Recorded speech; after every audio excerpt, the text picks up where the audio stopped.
What's up, guys? Welcome back. Now, you know I wouldn't lie to you, right? This burger was the best burger I've ever had in my entire life, and I'm going to show you guys how to make it happen.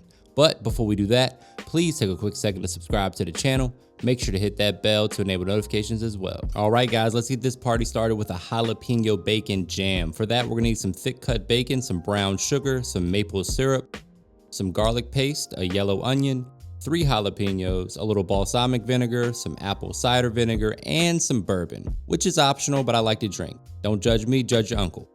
All right, we're gonna take our cleaver and chop up our bacon. I'm using about 6 to 8 strips of thick cut bacon. You can use more or less depending on how much you care about your health. Next, we're gonna chop up this jalapeno. I'm leaving the seeds intact today because there's plenty of sweetness to kind of counterbalance the spiciness from the seeds. You guys know I'm kind of a punk when it comes to spice, but roll with me on this one. We're gonna dice these up nice and fine, as you see me doing right here. You can use more or less jalapenos depending on how much you like spice. If you want it real spicy, you can add, up to 8 jalapenos for this. You could even use some habanero peppers if you want to get crazy.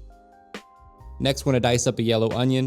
You wanna dice it nice and small. It's gonna cook down a bit anyway, so, just give it a nice rough chop. No right or wrong way to do this, just protect yourself. There we go. Got our onion diced up, got our jalapenos diced up. We are ready to make a bacon jam, ladies and gentlemen. And now is the perfect time to remind you guys to please hit that subscribe button and that bell to enable notifications. Next, we're gonna heat our skillet over medium heat, and we're gonna add our bacon immediately to that skillet while it's still cold. That way it has time to really render that fat. You wanna kind of break up the pieces of bacon as much as you can. There we go, cooking beautifully. We want to get nice and crispy, golden brown. Once it does, we're going to use our slotted spoon to remove the bacon, leaving behind all that delicious bacon fat. That's going to be the flavor for this bacon jam. To that bacon fat, we're going to add our diced onion and our jalapeno. You really want to kind of caramelize these onions. So you want to slow cook this over medium-low heat for about 10 minutes until the onions really become nice and caramelized and translucent. You'll kind of see what I'm talking about here in a second. Just keep moving them around, make sure nothing sticks, nothing burns. Then we're going in with a tablespoon of garlic paste. You could also use minced garlic for this if you'd like. And then just give that a nice mix to incorporate. Next, we're going in with a 1/4 cup of brown sugar. As always, guys, the specific measurements and ingredients can be found in the description box below, so don't forget to check that out. That brown sugar is going to do a beautiful job of caramelizing those onions even more. Then we're going in with that bourbon to deglaze the pan. Again, that's optional. You can add some chicken stock there if you don't want to use the alcohol. No big deal. Oh man, your house is going to be smelling amazing. We're going in with the apple cider vinegar here, and then the balsamic vinegar. Tons of flavor in this recipe, guys. If you've never had a jalapeno bacon jam or any bacon jam, you guys gotta give this a try. It's good on everything. You can put it in a mason jar and store it in the refrigerator for a week or two. There's that maple syrup that we use there. Make sure you use a good quality maple syrup for this recipe.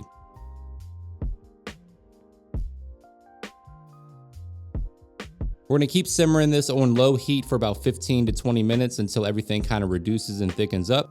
We're going in with some smoked paprika and, of course, a little AP seasoning or all-purpose seasoning, which is comprised of salt, pepper, garlic, and onion powder. Next, we're adding in our chopped bacon. You can add more or less bacon if you like. This takes about 20 minutes in total, but it really reduces down and becomes a real, jam-like consistency.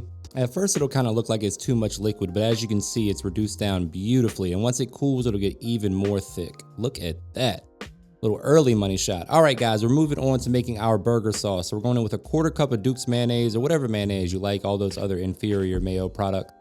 Then we're going down with a tablespoon of spicy brown mustard and a couple tablespoons of ketchup. Followed by 2 tablespoons of relish, sweet relish preferably, and a few dashes of worst word in the world sauce. Going in with a little smoked paprika. And of course, some of my all-purpose seasoning, a little salt, pepper, garlic, and onion powder. Break out the whisk and mix to combine. You want to taste this as you go and adjust the seasoning to your preference. This burger sauce is great on burgers, turkey burgers, any kind of sandwich. It's good as a dipping sauce with French fries. Put that in the fridge until we need it later, and we're going to form our burgers into 4-ounce balls like you see right here. And then we're going to hit them with a little bit of Himalayan sea salt or kosher salt, whatever salt you like. Just season all sides. You can kind of roll them around on the plate. That way you ensure that they all got a nice coating of salt. Next, we're gonna warm our skillet over medium heat, melt a tablespoon of butter, and then we're gonna toast our brioche buns. Brioche is my favorite bun to use, but use whatever you like. Potato buns would work here as well.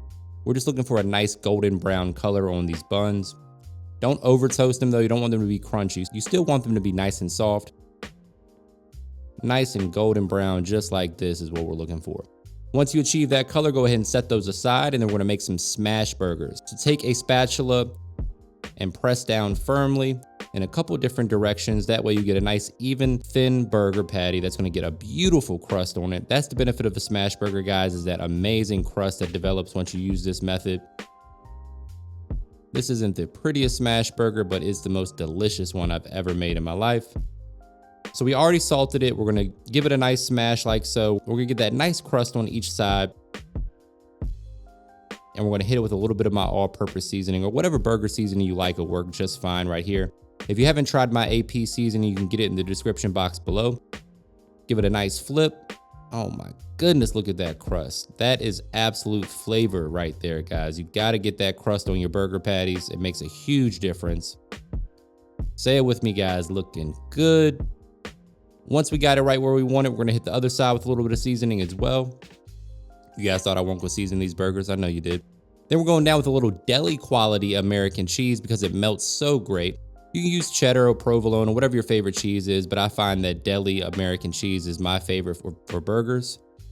And would you look at that? That's the makings of the best burger ever.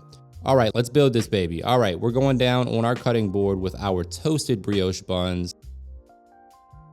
We have our room temperature jalapeno bacon jam that is just amazing. You guys got to give this one a try. Again, all the specific measurements and ingredients can be found in the description box below for that and everything else in this recipe. So on the bottom side, we're going down with that bacon jam. On the top side, we're going to go down with that burger sauce that we made. We're going to be in Burger Bliss here in a minute.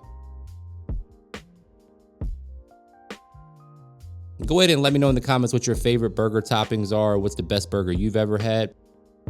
I'm guaranteeing this one's going to give it a run for its money.